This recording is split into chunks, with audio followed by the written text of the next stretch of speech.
Hey everyone, welcome to the episode 93 of the Penciled In podcast. Today we are with Kurt Kuersteiner from Monsterwax. Hey, hey. It has been over a year, I think. I'll put the link to the previous interview we did with you in the show notes. So welcome on board. Please excuse my voice, cold and everything with the season. Oh, yeah. Well, season's greetings, everybody. Yes. Thanks Yeah, for reminding me. yeah, that's true. It is December already. Oh, yeah. What you're working on this year and what is happening right now that you'd like everybody to go check out. Well, the what I've been doing for the last year plus has been I consider myself a prisoner of war. The war has been Terrors of War, which was a series that we talked about last time, and that was a series about the war in the Ukraine. Well, I had this what I thought was a really neat aspect of the card series was to actually include Ukrainian artists. After all, it's the war in Ukraine, right? A European war. Well, that came with a certain amount of problems that I quickly discovered. And one of them was when you got a war going on, it's hard to keep track of people. I mean, their cities would get bombed, their infrastructure would go down, they'd get moved around. And it was just a nightmare keeping track. Or maybe they'd finish the artwork, but they couldn't send it because they didn't have internet anymore. So it was a real nightmare of war. Maybe I should have called that should have been the title of the series. But I'm glad we did it that though because it made the whole series a lot more personable. I mean the people who were actually drawing a lot of the series were actually there on the ground, and some of these images and stories are personal accounts. But the long and short of it is that series has kept me distracted this whole time, and I just simply didn't want to work on any other projects or be doing any other campaigns until I had this campaign finished and bundled and in the mail basically. So as it turned out, we finished it up just before the last election, which given situations, who knows, maybe the situation of the war will change. But we got a lot of all of the really dramatic stuff that's been happening relatively recently it on the actual card. So it was current all the way up until basically October. Um, so that's done, and now we're moving on to this new project, which, as timing would have it, the year 2025 is a very important date for us because another lifetime, I'm a co-host of our own podcast for Lost in Space, the television series in the 1960s. Um, Even a lot of people who are not boomers remember that as a childhood series because it seems to always be on syndication. And the parents know that they can leave the TV on and kind of let that series babysit you because you're not going to be too traumatized by what you see there. Although for the first season, they're not aware of the black and white season because that was a pretty traumatizing series. That was back in the day when Dr. Smith was a an actual murderer instead of a comic character. He was trying to kill all the members of the Robinson family.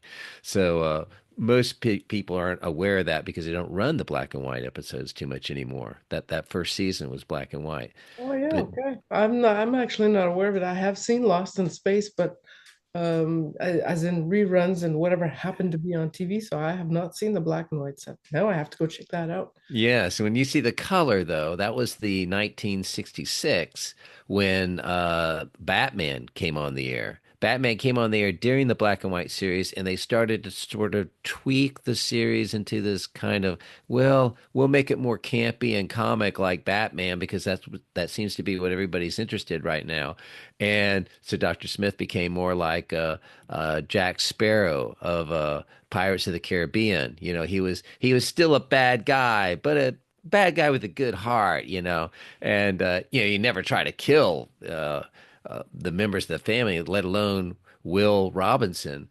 But that's exactly how he was in those first several episodes. He was out to murder the whole family, even though he was on the ship, which didn't seem to make a whole lot of sense. Like, how are you going to get home?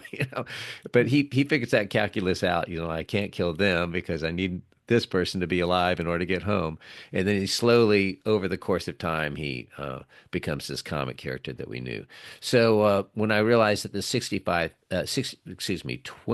and what was it? That would be the 60th anniversary, starting from 1965 until 2025, we got hold of the Synthesis Entertainment and said, well, how about a special 60th anniversary set? So they were very excited to do that. And so at the timing of that Chairs of War series concluding and the beginning of this campaign worked out just right because, heck, it's only, what, 3 or 4 weeks away now. Yeah, the end of the year is coming mighty Yep. fast. Oh, Now the end of the campaign is Friday the 13th. Now I don't know if that's a bad harbinger or not, but yes, so your campaign for that set is currently running on Kickstarter. yes, ma'am. And right now we are today, December 11th. So I'll try Wow. to get this edited and out tonight if possible. Oh wow. So people who are watching, run on over to Kickstarter. Kurt will give me a link, which I'll include in the show notes. And speaking of which, have you enabled the late pledges on your campaign? No, no, we don't No, do that because we have some special things that Kickstarter offers that are not offered afterwards.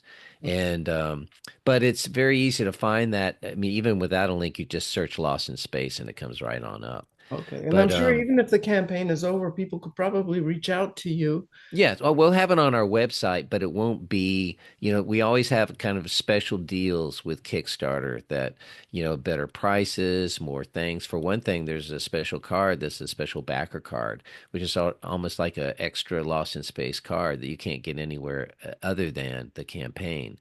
So if you're a hardened fan, we definitely recommend that you jump on the Kickstarter. And if for no other reason, because it keeps track of you for the next campaign, and we do that for everything that we do. There's always something special about the Kickstarter, and of course the Kickstarter. I'm sorry, Oh yeah. please continue. Oh no, I was just saying along this. You probably I could see the wheels turning in your mind the same way that it was with me. It's sort of like, yeah, that's what Kickstarter's meant to be like. It's supposed to be something special. And when they came up with this idea of the late pledges, it's sort of like, okay, well, that's sort of self-defeating of what Kickstarter's all about. And it does, yeah. The whole idea with a campaign is that you're part of something to create it, which makes it really special. Yeah, you're a And it can be a little co-creator. complicated, and sometimes a bit of a headache, I won't lie. But Uh-huh. generally speaking, the whole thing is exciting and unique. I mean, in the point of view that you get unique things from that campaign, whatever it may be. And as you just rightly said, you can get unique things that you can only get through the Kickstarters, which is pretty nifty. Well, it's more than just a marketing gimmick because the people who support the Kickstarter are actually helping produce that series. So you want them as co-producers to have something Yeah, special, and it also helps us as creators because it allows us to kind of custom. We can adjust that product while the campaign is going on. that's Like right. I never would have done. What do they call them? Tuck boxes. They're basically little boxes that are the size of playing cards. The And instead of like all the packs in a box, you'd have like 8 of these tuck boxes. And it allows you to put more cards in the series and to just distribute them in a different way. Well, as a result of this campaign, I had a lot of overseas people say this would be very helpful for us because we can get, the master everything in one box, the complete series, all the metal cards, all the lenticulars, everything in one box because postage is such a nightmare for us. In Australia, it's like $48 to mail something over there. Well, if you're That's going to right. do that, you want to make sure they've got everything in as small of a container as possible. So we learned that as a result of this campaign. That's a good point you make for shipping. I think it has changed for you. You've been creating card sets for a very long time now. Oh yeah, 1992. 92. I had a different life in 1992. My goodness. So you've seen the change in shipping challenges, shall we say politely, over the years, and I don't think it's going to stop No, it during the seemed to weather. really take a jump in 2009. Um, it went from 2009 and after COVID, as or during COVID, and then oh after yeah. that, really for us in Canada, anyways, it just went.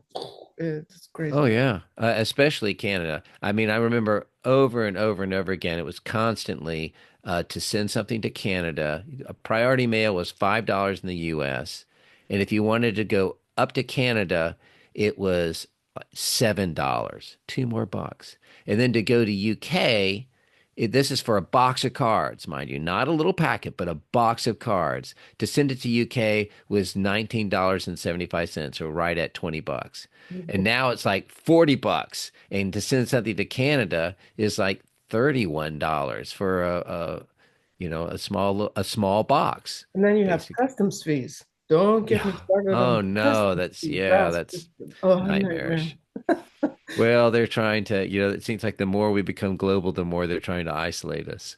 So it's It's what's kind going of on. odd, isn't it? The more you try to, I mean, there are countries that want to be isolationist, but then everything tries to be global, and then when people try to be, it seems to be a push and pull all the time. But I guess that's just the way it is, I And suppose. I'm also trying to figure out how do they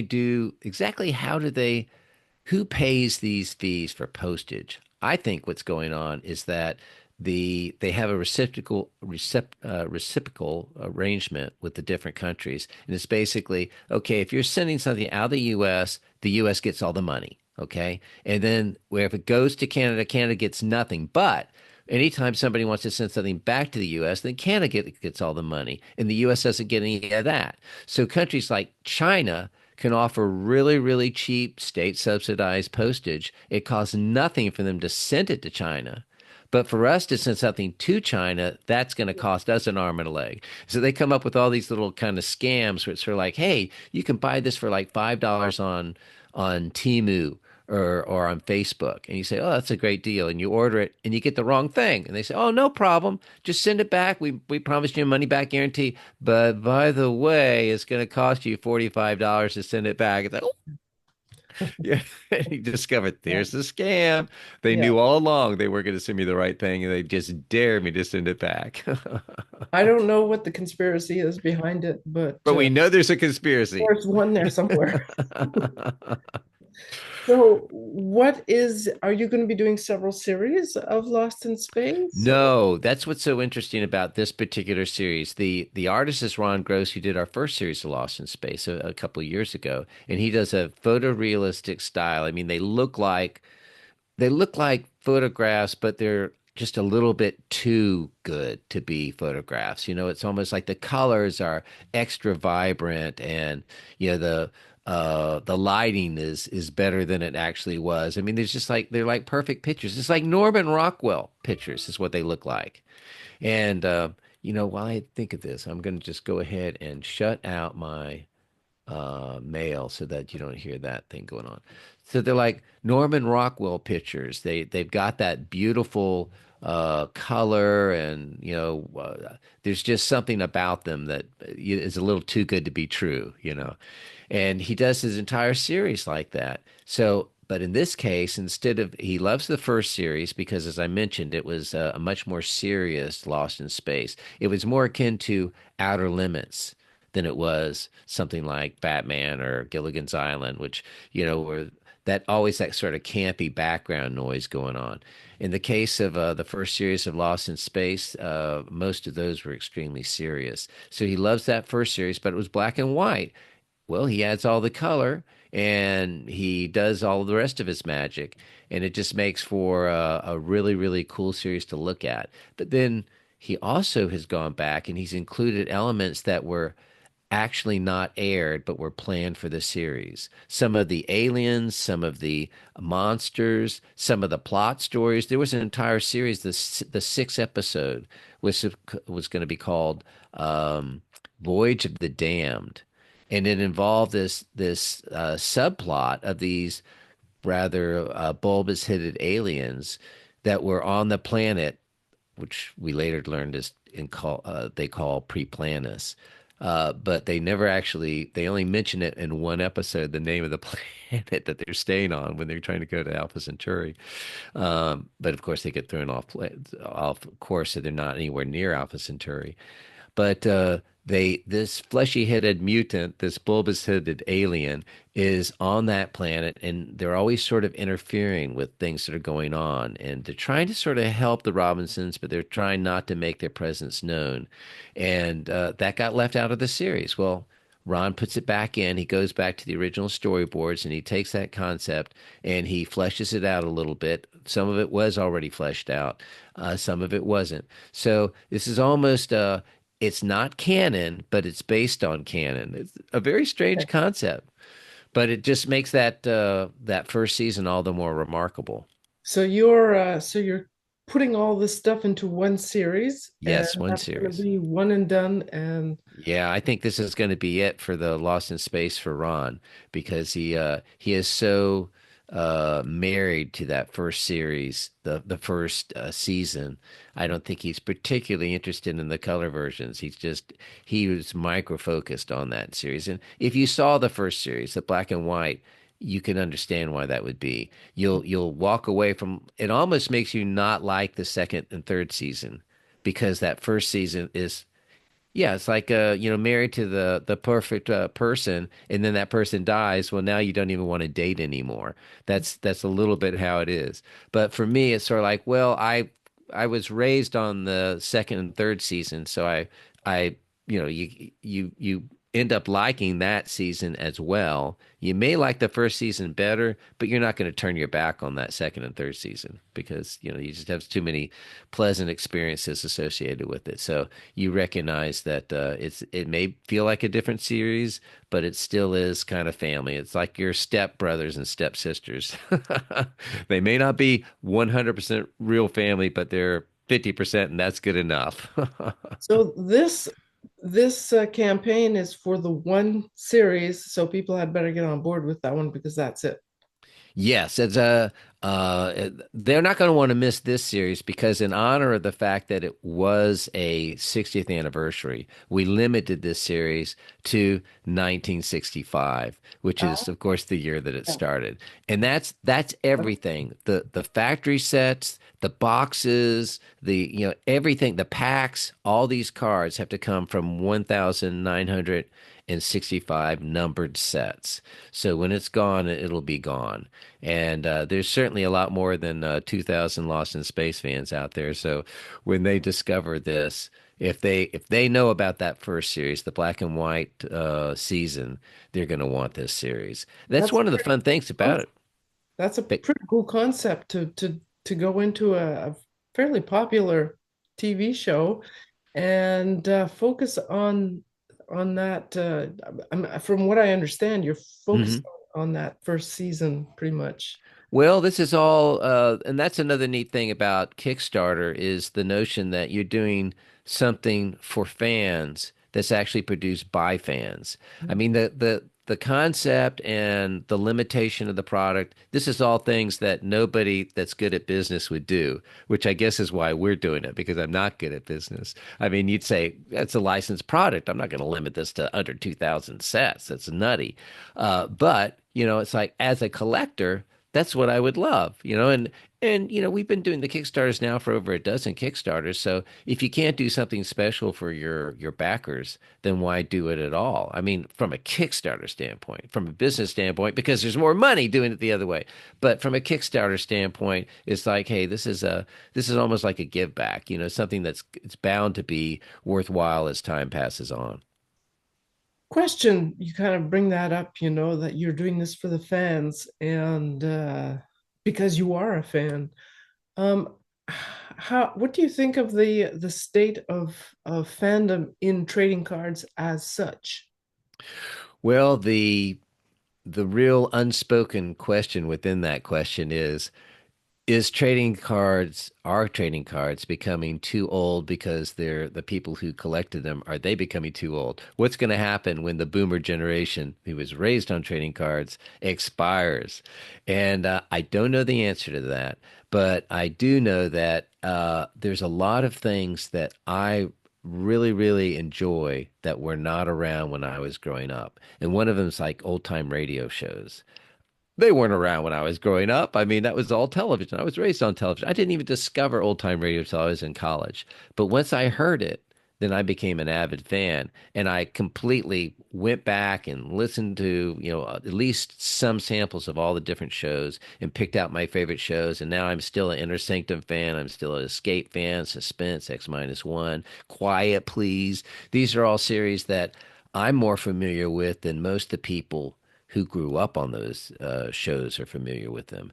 That's So an I do, interesting point to yes, bring that up. Sorry for cutting in on, no, absolutely do but it before I anytime. forget it, I actually really that's something I had not really thought of. Hmm. So, And well, I also find that in the case of trading cards, there's a whole bunch of series that I like to collect that weren't around when I was growing up. I know a lot of people are like, oh, I love Davy Crockett. I'll never forget flipping those. Oh, we have a Lindsay here. yeah, do Howdy. How's you, it going? There I she didn't is. All right. introduce you Great. in the beginning because I wasn't sure if you could make it, but yay, thank you, I'm my a little beloved. bit late. What are you chatting about? What are you up to? Oh, we're talking about the hobbies that other people grew up on that you had no interest in because you didn't know about them. You hadn't been born yet, and then you discover them later on because you were born later, and then you just become obsessed with these hobbies, even though you have no nostalgic association with that hobby at all, or even TV shows, or in the case of what we were just talking about, old time radio shows. And there are some people that if you don't have that nostalgic part, they're not going to be interested in it. But I personally find if it's interesting and it's cool, I don't care whether it was part of my childhood or not. I want to know everything about it. It I is. enjoyed learning about the War of the Worlds fiasco when that was Ah, on the radio and everyone were taking that for realsies and panicking, and I thought that yeah. was a lot of fun. It might have been kind of good to avoid that, if you were one of the people who piled everyone into the station wagon and tried to head to the hills. It's much more fun to talk about someone being fooled about it than to have actually been that person and thought Well, that the yeah, world was coming to an end. bless them. It is a really good point though that sometimes you are whatever age you are and you come across something that you didn't know existed that was from the before times, if one may use the word, Hmm. The olden days. the olden days, and you kind of just you're like, oh man, this is just so cool, and then it kind of comes back like uh Yeah. oh, records are kind of, I mean, Yeah, vinyl records. vinyl records. For to have like my kids go, this is so cool. I mean, you stick the needle on it and it plays, and it's sort of like, well, yeah, that doesn't seem mysterious to me at all. And A let's CD not seems talk a lot about more mysterious. and let's not talk about 8 tracks. Oh yeah. Oh, I still remember Got the very problem. unique sound vinyls, though, haven't they? Oh yeah. You can't recreate that on another piece Yeah, of it. especially I used to work at a stereo store, Lindsay, and the audiophile, this was an audiophile stereo store, which is basically the best of the best. And you go in there and they go, "What? $500 for that turntable? Are you crazy?" I go, "No, no, it's not $500 for the turntable. It's $500 for the needle. If you want the turntable, that's another $500. Oh, and if you want the tone arm, that's another $500." So it's just every little thing is an add-on. But I was talking to my friend earlier about printers because I invested in a new printer and it's shocking. It doesn't even scan over 300 DPI. oh But a wow. lot of people going and finding the older printers that are better and paying more for them than when they came out in the first place because they worked. But Hmm. now that they've got all these networks and stuff, like so your old printers won't work with this and that, and oh my word, they Well, try and let's make hope. it better and make them worse. Yeah, let's hope that they start doing that with people. It's sort of like, I'm so tired of these young people. I want somebody who's 80 years old who actually knows how to do this. Ooh, this episode just went dark all of a sudden.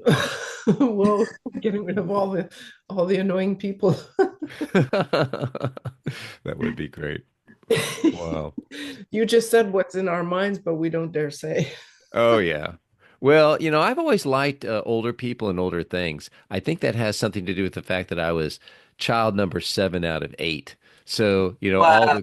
all the cool kids were older than me, and nobody favors their spoiled younger sibling.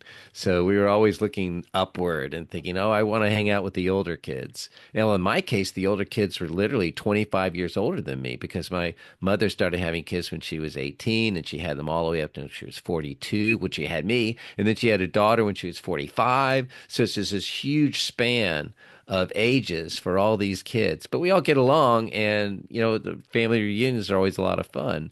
So I associate age with, fun, not people, rambling about how the kids today don't know how to do this or that or the other thing. Oh, that's nice that it's a positive evolution in your family. It's funny Oh, though. yeah. I mean, you do get nostalgic about it. And I think everybody thinks the best time was when they were around 20. Yeah, what's the old expression? The old times are the best of times. There's a certain I, amount of that. I was in, well, late 90s. I remember being an awesome time. Ah, That was my late teens. The best time. yeah, and a lot of that has to do with the music, if you like the Oh, music. And a lot I of was people big think that, on the grunge scene. I loved the grunge and the metal, and I was all over that. It was a Mhm. great time for that. I mean, I was listening to the radio the other day, and I don't know if I was saying this. Is it because of my age that they all sound exactly the same? I'm Uh-huh. like, there's nothing about any of these songs, and I'm like, am I just old now? Am I not hearing the difference? Or That's what I wonder too when I turn on the radio and then, you go surfing through the stations stuff. It's like, I don't know, is it me? Have I really yeah, gotten to that part of life? It's just yeah. like one big wall of white or something. I don't know. I I Has can't. can everything awesome already been done? I mean, I don't know. Like, Well, I could never get into rap music, and for a long time I thought, is that like a subconscious racism or something? Am I discriminating against this music because it's not white like me or something? And then I realized, no, no, because I hate country music too. yeah, So I can't get on it's with. the music, it ain't the people. I So can do. I prefer rap if it's along with like metal. When it's mixed with another mhm. genre. But Although, and I also think it's what you're raised with. If you I wasn't raised on country music and I certainly wasn't raised on rap music. And so I just don't get it. But if you listen to it enough, then you'll get it. And the people who love rap music, I mean, some of the biggest fans are Eminem and stuff. They actually just totally, once you get it, you can't not like it. well, So I like the lyric. The play on words that they do. yes, yeah, Very they're very really, really good clever about what they that. do. Yeah, yeah. Even if it's not your cup of tea, you can still appreciate the art, can't And we? I also think that whatever it is that you're raised on, a certain amount is nostalgic for the times. I'm not even sure if the music is actually good. You just Yeah. associate it with good times and stuff like that. We were But doing that the other day. We were going through YouTube videos, of old compilations, and we were going through the 80s, and every single 80s song, we're like, tune, tune. And it's not even a song you particularly like, but it just reminds you of having yeah, fun in those times. So, because I remember those times, Lindsay. I remember in the 1970s as a kid, I was in a military school, okay, which isn't the world's funnest place, but I actually enjoyed well, it a lot. A lot of people hate military schools, but I associate it with so many neat things and fun adventures. And listening to the music, and it was coming out of Kansas City, and thinking to myself, this is the world's worst music. I mean, this music just sucks. And, you know, going back, I could still hear that music. And yeah, it sucked. It wasn't the music of the 60s. The 60s was so much better than the music of the 70s. But now when I listen to it, it's through the filter of, oh, but I sure had some fun times during that music. And I find myself kind of getting into the music again. Not because the music yeah. was good, but There because we of the go. times associated with it. Well, we're Okay, back, so but what the heck are we talking about? I well, I think think you wanted to talk about Make 100. Is that Oh, possible? well, we can. That's for if we run out of things to talk about, because we probably have a little bit more to mention on Lost in Space. The Yes. Make 100 is I haven't heard anything about Lost in Space yet, so oh, I okay. need to catch up. Well, just the executive summary of what you missed, Lindsay, was new series of Lost in Space called The Initial Adventures, where it focuses on the earliest episodes but it actually includes all the elements that were intended for the original series, but they didn't have the technology or the time or the budget to include. So they had some really cool aliens, some really cool monsters, and a whole subplot that was left out of the original aired series. And that's been put back into the card series. So it's almost like seeing a lost episode or episodes or parts of episodes that were never actually aired. It is pretty darn cool because That's a lot of fun. And because we're recording this on Wednesday, the campaign actually ends in 2 days on Friday. So hopefully we'll get this out tonight, and people have to run on over to Kickstarter and support it while they can, because there are certain cards that you can only get on the campaign. So yeah, it's time is of the essence. Lost in Space won't be there forever. no, unfortunately, it might not be. We may be lost in space before you discover where this thing actually is. But Kickstarter is pretty good. They have another service too besides Kickstarter. I can't even remember the name of it. Something Nagogo or something, or Indiegogo. Indiegogo. Yeah. Indigo. Yeah. There are several, I think. Have you tried Indiegogo? No, I've bid on some. I mean, I pledged on some of them, but I've never used them as a launch. Have you? I think we have interviewed Frankie B. Washington, Yeah. who tried Indiegogo. And I think he said there were a lot of good things about Indiegogo. But because he already had a crowd on Kickstarter, the crowd didn't move over to Indiegogo. So where you have your crowd is maybe the better place to stay. And he said in the end, it kind of came to the same thing, just different flavor packaging, if you like. It's a Yeah, I smaller think one of market, the though, I think, as Well, well. yeah. Indiegogo. it's what? A smaller market. I think there's Uh, less people looking on there. Fewer So people.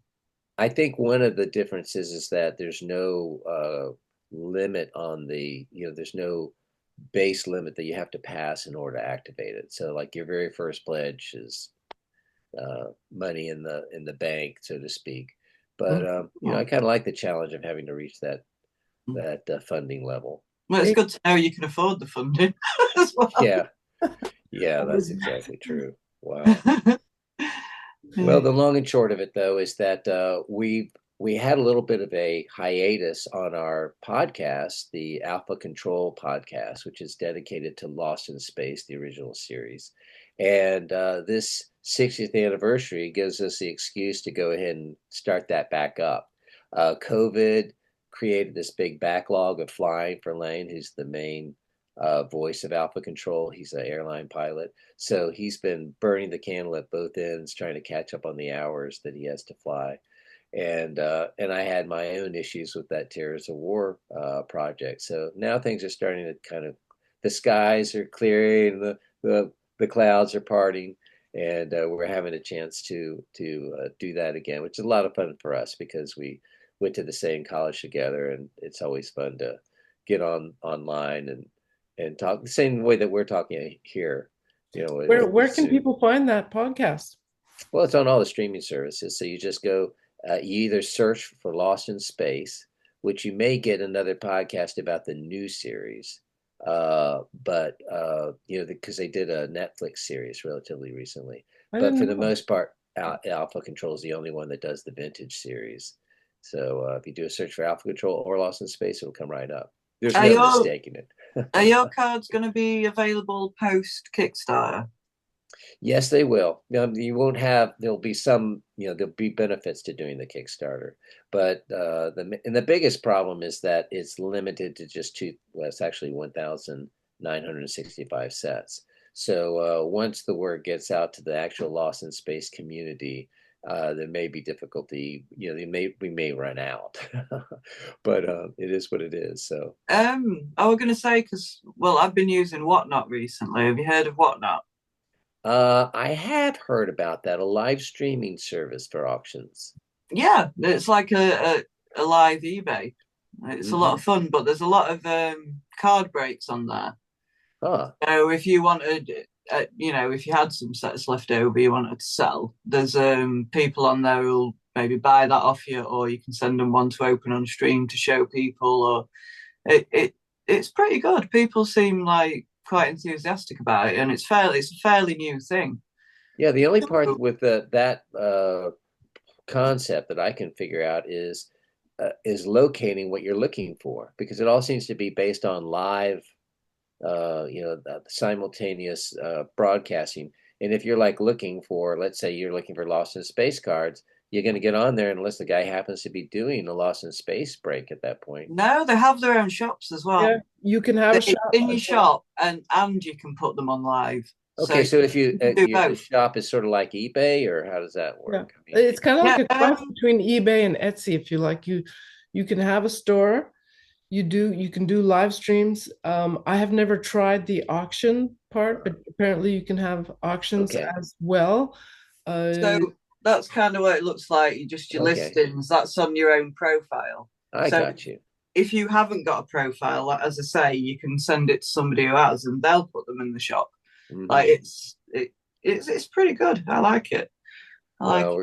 It's hard for us to even envision what life is like before these damn little smartphones and computers that we walk around with. Oh, it takes me ages to get my head around stuff, but it's fairly easy. Yeah, but it's only been 25 years before it was universal. Now everybody has them.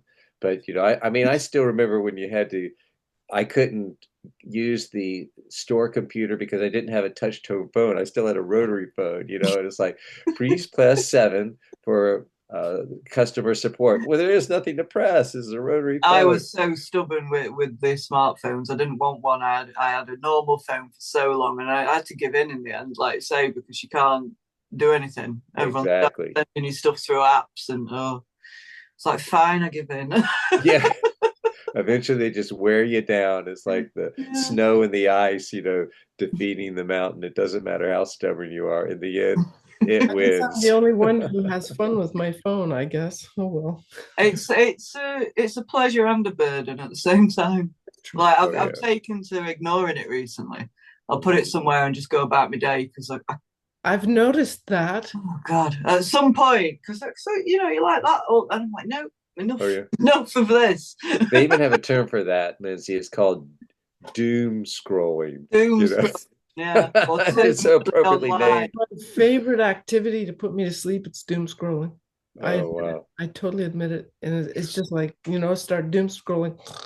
Totally. Well, who would have thought that back in the 1930s when they came up with the notion of kryptonite? Here you have this Superman who's got all these powers. There's only one way to destroy him, and it's kryptonite. And what's the one thing you can do to stop the kryptonite? You have to stick it inside like a lead-lined bag, and that's the only way to stop these damn little computers from controlling our lives. We got to put them inside a lead-lined bag where we can't get the reception. Tin foil. It's an allegory, and we didn't even know it. They predicted 100 years in advance. Our greatest weakness. We all knew this would happen. I've listened to people speak about the internet back in the day, and they all knew exactly what was coming and what would happen. You got to have your own level of discipline, haven't you? Oh yeah. I'm worried about the future, and now what I do for our kids? No internet. No smartphone, but everybody else has got them. That's why you don't have them. If I could survive 18 years of my first years without a handheld computer, because let's boil it down to the most basic things. This is a handheld television that has endless number of channels. That's all it is. Okay. Plus, it allows you to shout back at whoever it's broadcasting. But what good could come out of allowing kids to carry a television around in their hand all day? Nothing good could come out of that. They get a bit information overload, don't they? Right. Yeah. But they're even like that with the computer games. Like I have to tell my kid to have a break. It's time to have a break now, because sometimes they'll literally be in tears because his computer's lagged a bit and he's lost whatever he was playing, and it's like, right, you need a break. If you're reacting like this, you really need a break to calm down. I have a nephew who has a metronome that he plays on his smartphone. I say, what's that? It's just always clicking in the background. He says, it helps me breathe. And I'm going, well, this is the logical outcome of computer overload. You're so obsessed with the games and everything else that you need to be reminded to actually breathe. Oh, God, Lord. I hope you set your alarm to go to the bathroom and go to sleep, and also to remember to eat. Oh gosh. May I, what have you got planned for Monsterwax in 2025? Oh, well, actually, now that we've cleared the decks with our previous Kickstarters, we have a whole backlog of things that we're looking forward to Oh, do. really? Is that Yes, true? ma'am. One of them is going to be, of course, our long promised Monsters from Hell sequel, which is where we discover, what this big conspiracy was that created this nightmare plague that was infesting the planet, where people would have these nightmares where they were kept awake by monsters and they weren't allowed to go into deep sleep, and it would drive them into insanity. And this whole concept was created at the time just before COVID, when such a worldwide pandemic seemed ridiculous, and then it happened. But so we're going to finish that series up. And that's fantastic art by Oblix, who's also known as, I know him as Pablo, but he's a Spanish artist who does beautiful monsters. And another series that we have to release is also by Ron Gross, and that's going to be called Creatures of the Cosmos. And that's all about not really UFOs, but the things that are flying the UFOs, the aliens. And most of them have some sort of are sentient beings, but some of them are just monsters. And some of them are just, well, we call them monsters. They call them, native wildlife. And Ron has taken the concept where you go from planet to planet and you look at its ecology and you look at its the whole atmosphere that they've created with all the animals and what it is that they breathe and what they eat and what they how they reproduce. And so if it was like really heavy gravity, you'd have big thick legs and that kind of thing. Yeah. Well, it even has lava plains that have some sort of sentience. And I mean, it's when you get away from the concepts that we're used to here on Earth. I mean, the possibilities are endless. So it's a beautiful series, and I think that's going to be a lot of fun. And he's already finished it, so we just need to, put it out there. So that's very exciting that we're looking forward to. And then the last thing is actually going to be the first thing, which will start in January, and that's a Make 100 project that Kickstarter does every once in a while, where they have you do just 100 of something. And it's funny because I actually thought of this way back in the day when we were doing our first H.G. Wells series. I said, I'm going to hold some of this product back because I want to. We did 3 series. We did one on the time machine. We did one on Island of Dr. Moreau, and we did one on the War of the Worlds. And we did this back like 20 years ago.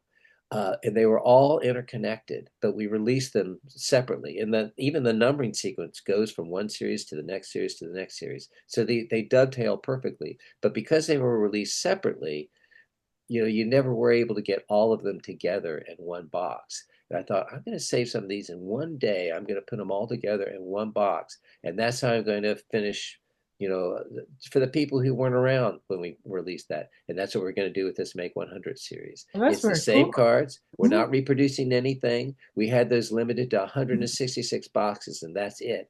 But I stopped selling those boxes because I wanted them to be an all-in-one box, and this is that opportunity to do that. So really looking forward to that, because Lindsey knows, and as every good British person knows, H.G. Wells is the ultimate science fiction writer. He may be 100 plus years old. In fact, Time Machine, the anniversary for that is the 130th anniversary, starts in January, and that's when we're releasing this thing. So we're literally turning back the clock for the Time Machine at its 130th anniversary, and that's when we'll have this, and there'll only be 100 sets. Very cool. Are you going to produce like one special card to go in it? No, like I won't. Just for the well, there'll be a special backer card. We will have that, but we're like I said, we don't reproduce anything. We never reprint anything at Monsterwax. If we say it's a limited edition item, it's a limited edition item. Oh no, I meant create an extra one just for this one. No, I get it, but I don't want the people who that didn't get it supported. They still have what they have, and it's not going to be what we have is not going to be any better than that. It's the same exact stuff. The only difference is that it's packaged all in one of the boxes that they already have. So it'll be a Time Machine box or it'll be an Island Dr. Moreau box, but it'll be one of these archival combo boxes that allow them to get the same product mixed in one box. So, it'll be fun in that regard. I don't think too many of the people who had the original series are going to buy the second series because they're not going to need to. Yeah. But for the people who don't have either of the series, this is going to be a godsend. Yeah, that's going to be really amazing. Can't wait to see that. Please send if you have any preview images for any of the sets that you've been talking about. Please send them to me, and I'll try to include them in the. Oh, okay. Yeah, the styles are radically different, but I enjoy all the styles. I like Ricardo Guerrero's. He's the one who did the Time Machine and War of the Worlds. And of course, Pablo, who does the Monsters of Hell, and then of course Ron Gross, who does the Lost in Space. It's that's one of the things that's why I love lot cards. The styles are so diverse that they become a collectible aspect in and of themselves. You just like. Do you have any sketch cards included in any of your projects? All of them have them, with the possible exception of Lost in Space. Now, here's another interesting thing that we do about the Kickstarter. Whatever we offer in the Kickstarter has everything that we offer for the actual series. But because it hasn't been printed yet, you may get a lot of stuff that you didn't even know you were getting when you got the Kickstarter. So if we sell you a box of the cards, I personally think that it's going to have metal cards in there that are actual printing plates. We don't mention that at all. I mean, that's not part of the selling point of the Kickstarter, but it's there. If we were to get an okay to do autograph cards or sketch cards or something, it would be there, and you get it free added to your Kickstarter. But we don't mention it until we know for sure that we can get it. So it's just another one of those little surprises, and we like to do that whenever we can. We try to load up as much stuff as we can, because for me, it's like each one of those packs is like a little gift, and it's gift wrapped, and you open it up, and it's like opening your stocking on Christmas or your Christmas gifts. You want there to be something special and maybe unexpected in there, so that makes it fun for me, at least. That's a really good point. That while the campaign runs, most of the time you're actually working on that stuff, and there's some things you just can't show yet because it's not ready to show yet. So that does make for a little bit of an element of, oh, hey, that's kind of cool, when somebody opens their box and they haven't seen that particular card yet or something. Well, I always just try to make it where you get everything that you're promised or more, but you never get less than what you're expecting.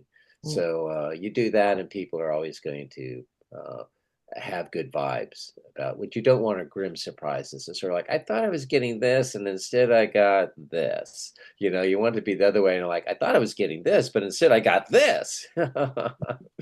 So. And down the road, what do you see for Monsterwax down the road? Is there like a challenge you've been itching to try, or a topic that you've been just like trying so hard to get but haven't gotten yet, or what?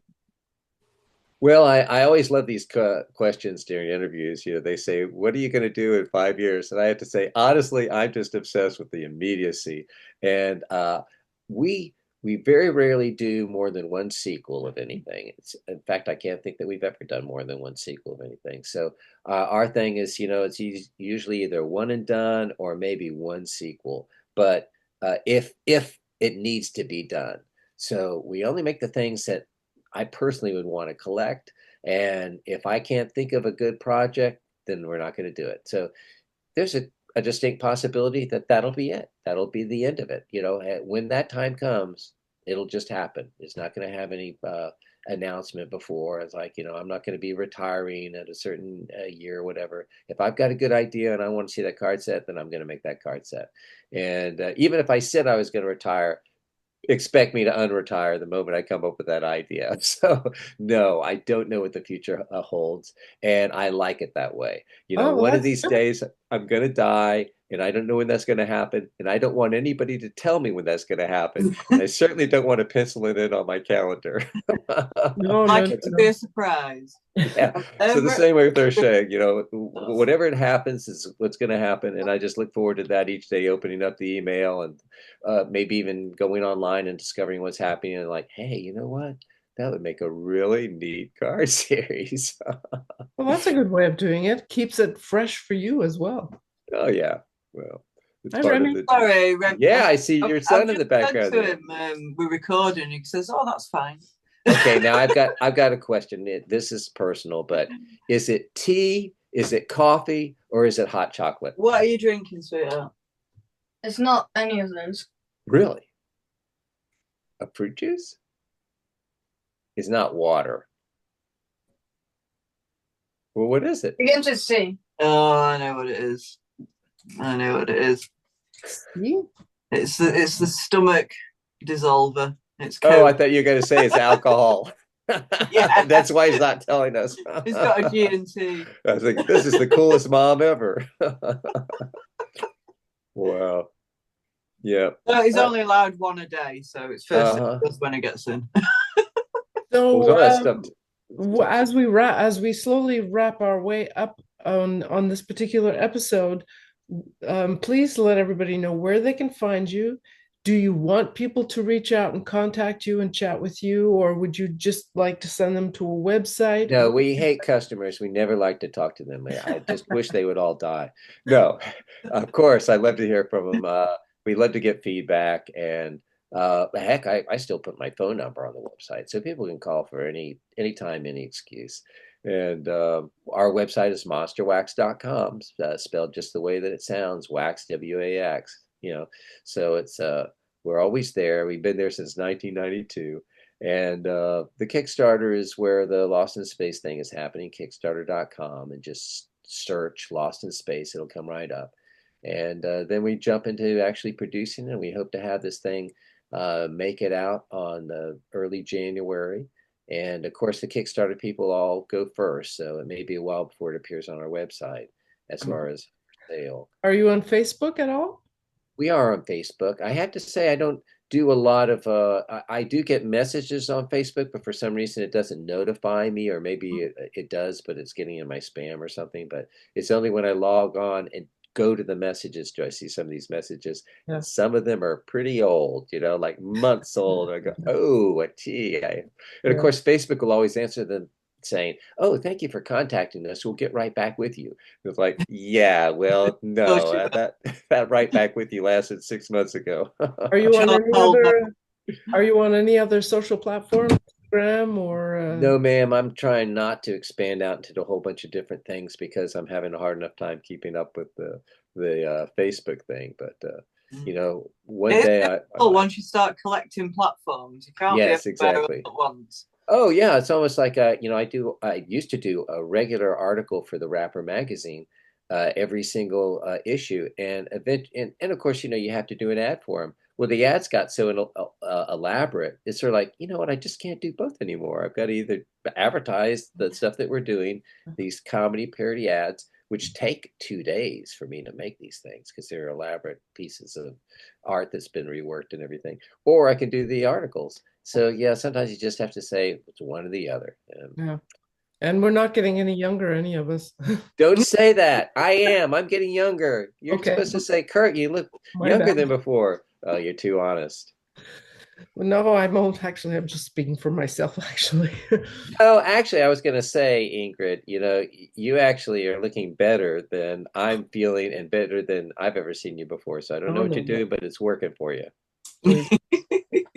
Please. Now, Lindsay, on the other hand, you look. No, I'm kidding. It's great to see you too. Oh no, I feel rough nowadays. I need to get some exercise. I need to. Well, I was gonna ask you guys. You always wear sports caps, and I never understood why you always have sports caps on this. Mine is actually Led Zeppelin, the horrible rock thing, Uh-huh. I love that. I remember Led Zeppelin, and as a kid, I never really got into that music, but now when I listen to it, it brings back those memories, and it's sort of like, who would have thought that Led Zeppelin would be like a blast from the past? At the time, it was so cutting edge, and it was so, wow, this is just so innovative, and now it actually sounds kind of old.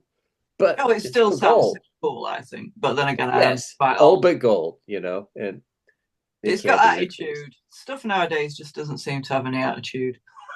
Or it's all attitude and no substance. Led Zeppelin had a little bit of both, That's the difference. And mutton chops. Like the Greeks said, there's no such thing as they had a thing that pride isn't bad as long as it's justified pride. If it's unjustified pride, it's terrible. But if it's justified pride, it's good. We'll keep that in mind. Yeah. I'd like to thank you incredibly for having come on to talk with us. My pleasure. Lindsey and I are planning a second episode that will be for small publishers if we can get our parks connected to the 21st century. And so we'll finally have an update with all the small publishers. We've started with you. You were the first one. So don't remind me, 1992. Oh, gosh. Well, actually, I meant you were the first interview of the small publishers. Oh, no. Well, I appreciate that. I'm the first small publisher. I don't mind being old. I like being old. It's much better than not being alive. Like they say in the Bahamas, it's good to be on the right side of the grass. Wow. Yeah. No, how true that is. Well, Lindsey, thanks for letting me see your son there. He's pretty cute. I love these extended families.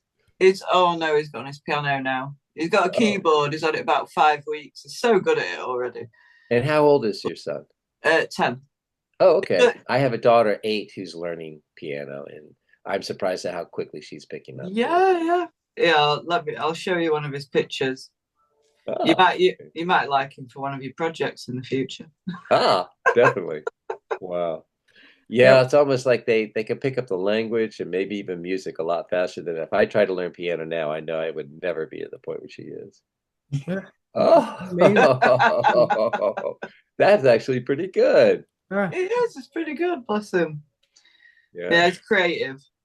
But keep us in mind for the sketch card future there. I'm trying to get my own kids, hey, if you can really get at art, we can give you a job. Young art. Yeah, definitely. Interesting. Well, thanks. I really appreciate it, guys. It's a lot of fun seeing you again. I hope you'll come back on. We'll try to have a smoother process next time. Oh, absolutely. It's been a while, hasn't it? We're getting back into it. Wow. All right. Well, you guys take care. Have a happy holiday. Yes, the best Christmas. Of luck to you for your Kickstarter. Okay, I hope everyone rushes on over and supports it.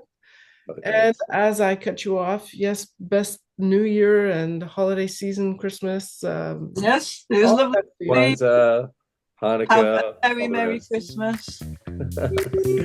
All righty. Best of luck, guys. Okay. See you. Bye-bye.